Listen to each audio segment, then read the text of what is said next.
meditation is evil. This statement by the great Avadhuta, U.G. Krishnamurti, has the whiff of a kind of statement solely intended to shock. You know, a purposefully contrarian statement that's, for its own sake, fully against the spiritual orthodoxy of meditation is good, right? Well, spiritual orthodoxy in the case of, you know, Hindu paths, Buddhist paths, you know, where meditation is practiced. I know there's some, within some religions like Islam or Christianity, people talk bad about meditation or certain kinds of meditation.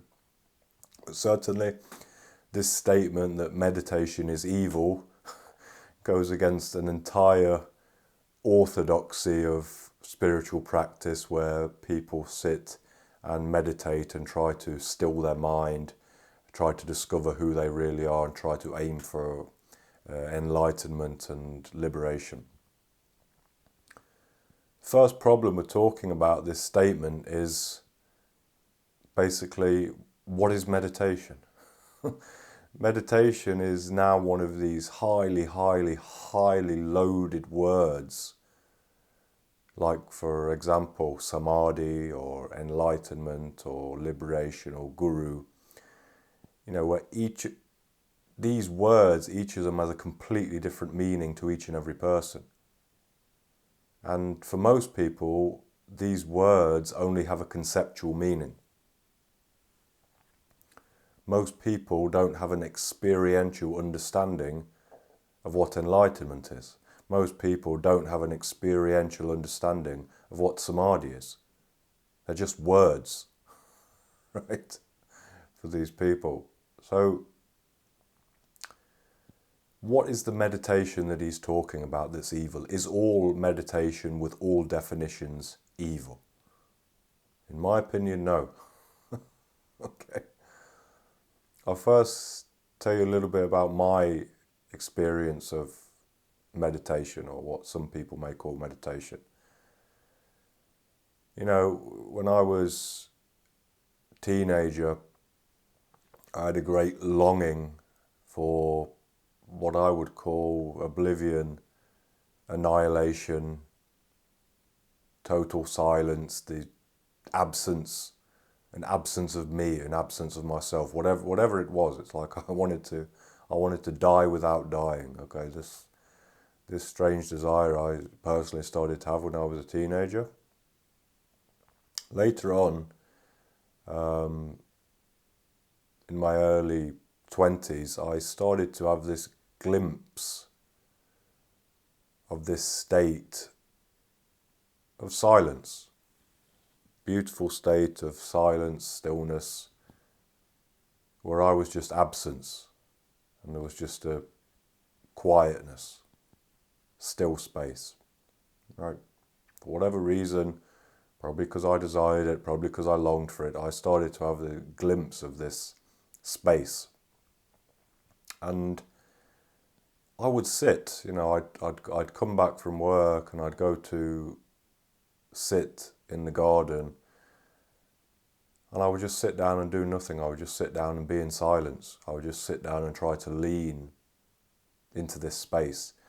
And it wasn't a discipline. I couldn't call it a discipline. I couldn't call it a practice or anything like this. It was what I absolutely wanted to do more than anything at that time. And, you know, over that time period, probably let's say a time period of 5, 6, 7 years, I would do this kind of thing. Another one in the run-up to when I had this kind of awakening and understood who I was on a deeper level. I wouldn't sit and meditate. I'd go out on long walks. And when I was on these walks, I wouldn't be listening to any music. I wouldn't be looking at my phone. I wouldn't even be looking at what was around me. My eyes would just be in front of me. I'd be walking on a set kind of route, a set path that I would do every day. And I would just let my mind return again and again and again to this space, right? To this space that I'd been exploring. Silent space, still space, whatever you want to call it. I would notice, okay, it's wandered. Mind has wandered. And in that moment of noticing, it would automatically return. And then I'd rest again in that state for however long was natural. And then, of course, thinking would begin again. And I'd walk along, I'd go and sit, and then I used to sit in front of this beautiful lake that I lived near at that time.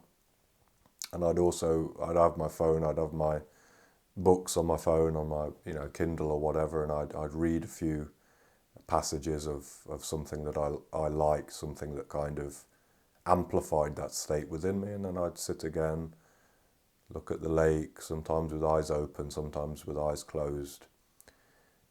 The important thing here is not really what I was doing.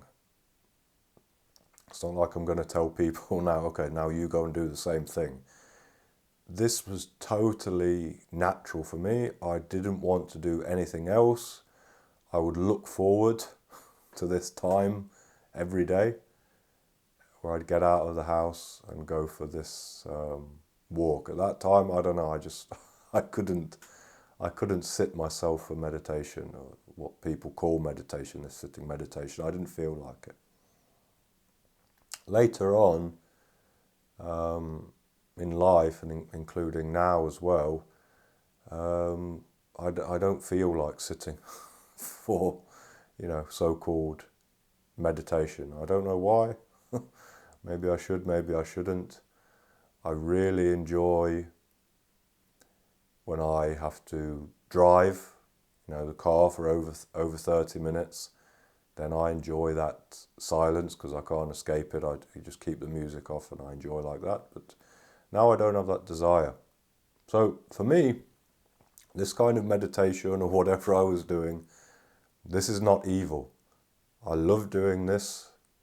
It worked for me, definitely. It allowed me eventually to get established in that space.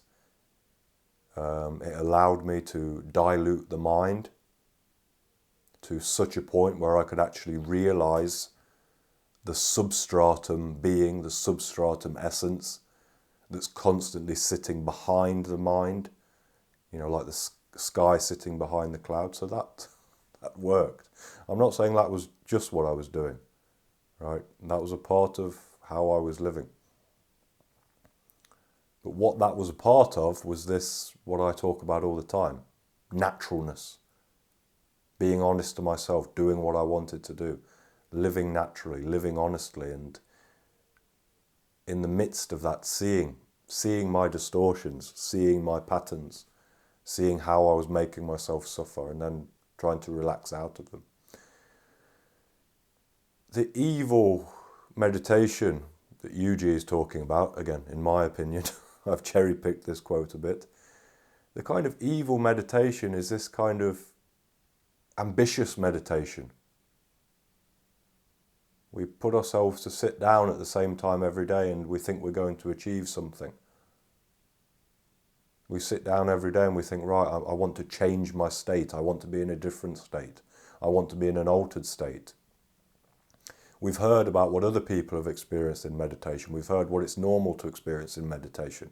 We've heard about meditative achievements. We've heard about samadhi, jnana, this kind of thing. And we think, right, I want that. Right.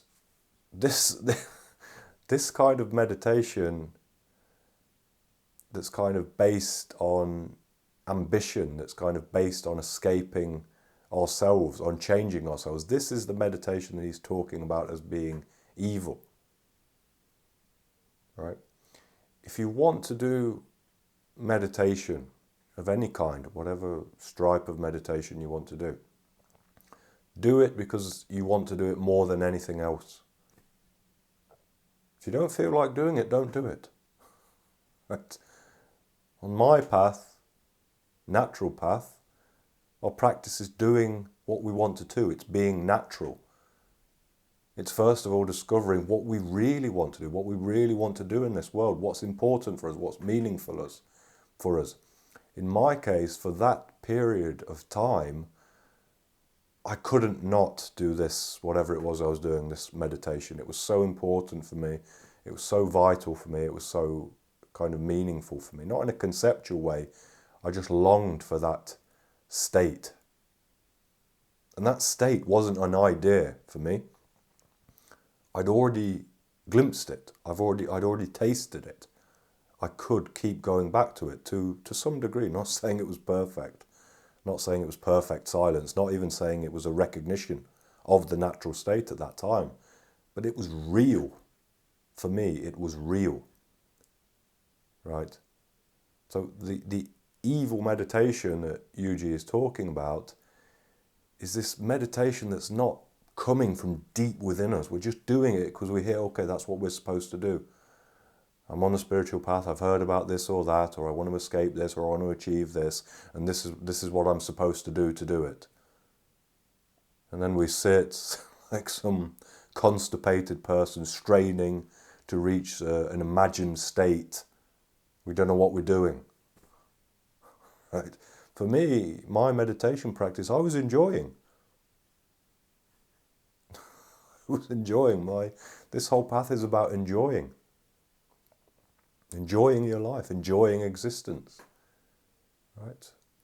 Eventually I didn't long to do it so much, I didn't crave to do that so much. I moved on to doing other things.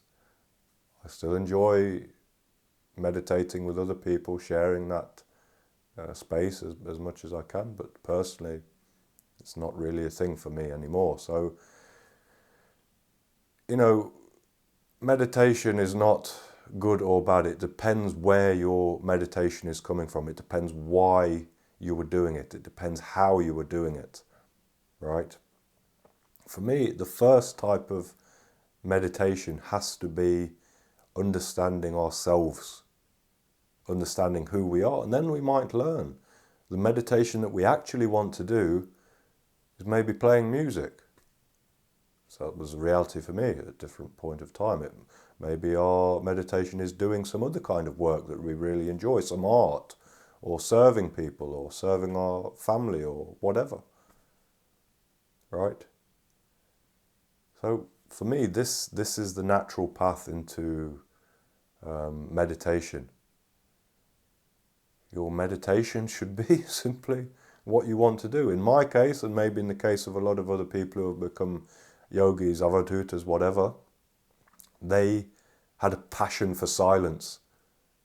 They glimpsed something within themselves. They glimpsed a space within themselves, and they thought, wow, that's the best thing ever, right?